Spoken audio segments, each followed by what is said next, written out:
Chegamos ao 20º dia, Mateus capítulo de número 20, vai começar falando a respeito da parábola dos trabalhadores, onde diz que o senhor de uma vinha, ele sai para procurar trabalhadores para a sua vinha. Ele chega de manhã e chama algumas pessoas e fala: vai trabalhar na minha vinha que eu vou te dar um denário, que representa um dia de trabalho. Por volta da hora do almoço ele volta, chama outras pessoas: vem trabalhar para a minha vinha e eu pagarei a você o que for justo. Às 3 horas ele faz a mesma coisa e às 5 horas ele faz a mesma coisa. Às 6 horas, quando chega o final do dia do trabalho, ele fala para um dos seus empregados acertarem com as pessoas, começando por aqueles que chegaram por último. E os que chegaram por último recebem um denário, que é referente a um dia de trabalho, e assim sucessivamente até que chega os que chegaram primeiro. E os que chegaram primeiro esperavam receber algum valor a mais, mas recebem apenas um denário também. Então eles ficam bravos com aquele senhor, dizendo: olha, a gente trabalhou muito mais que esses aí, e a gente ganhou mesmo tanto. Aí o senhor fala para eles: eu não fui justo com vocês? Eu não tinha combinado um denário?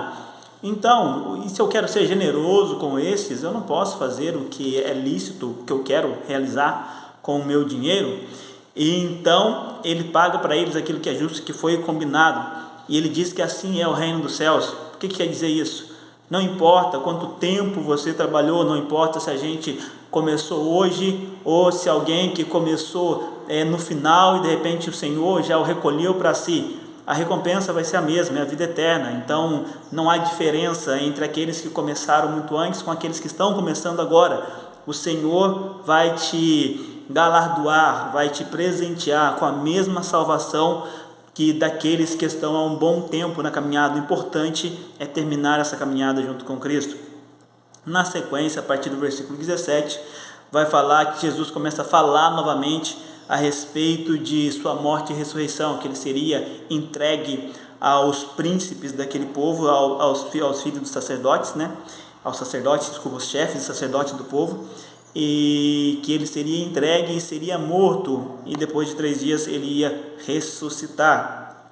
Depois vem um pedido das mães dos filhos de Zebedeu, onde ela chega para ele e fala assim: permita que os meus filhos, um se assentem à sua direita e o outro à sua esquerda, no dia do teu reino. Aí ele pergunta: por acaso eles podem beber do cálice que eu vou beber? E eles respondem: sim, nós podemos. E Jesus fala: realmente, do meu cálice vocês vão tomar a sua porção, porém o assentar-se à minha direita ou à minha esquerda não compete a mim, compete ao meu Pai, que já preparou tudo isso. Os outros discípulos ficam irritados por isso, porque eles entendiam que seria como se fosse uma posição de destaque, ele no trono, no reino, em uma direita ou à esquerda. E Jesus, chamando eles à parte, fala assim: olha, nos governos, realmente os governantes dominam sobre as nações, existe hierarquia, existe tudo isso, mas entre vocês não existe isso. Aquele que quiser ser o maior, seja o menor e sirva a todos. Ou seja, para ser grande aqui no meu reino, para estar comigo, não é do jeito que vocês estão pensando, não é sendo a posição de destaque, é aquele que mais serve, porque o próprio Filho do Homem, falando dele, ele não veio para ser servido, mas sim para servir.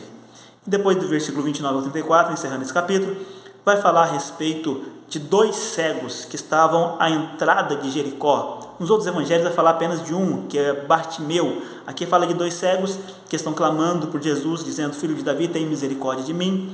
Ele, parando a multidão, chama eles até Jesus. Jesus chama eles para si e pergunta o que eles querem. Ele fala: nós queremos ter visão. E assim eles são curados e recuperam a visão. Ponto de reflexão aqui para a gente, essa questão, 2 pontos, primeiro, essa questão de às vezes a gente achar que pelo fato de a gente estar mais tempo, a gente é mais merecedor, como foi a parábola dos trabalhadores. Não existe isso diante de Deus.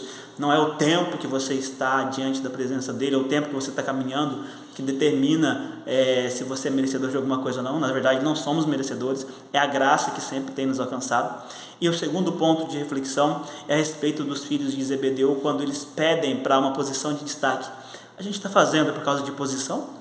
Ou porque nós temos um chamado e entendemos que Deus nos ama, Jesus nos ama a ponto de nós queremos retribuir esse amor a Ele de alguma maneira? Então a gente não faça por status, não faça por posição, ou pensando que deveríamos merecer algo a mais do que qualquer um, mas sim que a graça, a misericórdia, o amor nos alcançou, e em retribuição a este amor e pelo amor que nós sentimos por Ele, a gente sirva com fidelidade e amor ao Evangelho e a Jesus. Amém? Que Deus te abençoe, em nome de Jesus.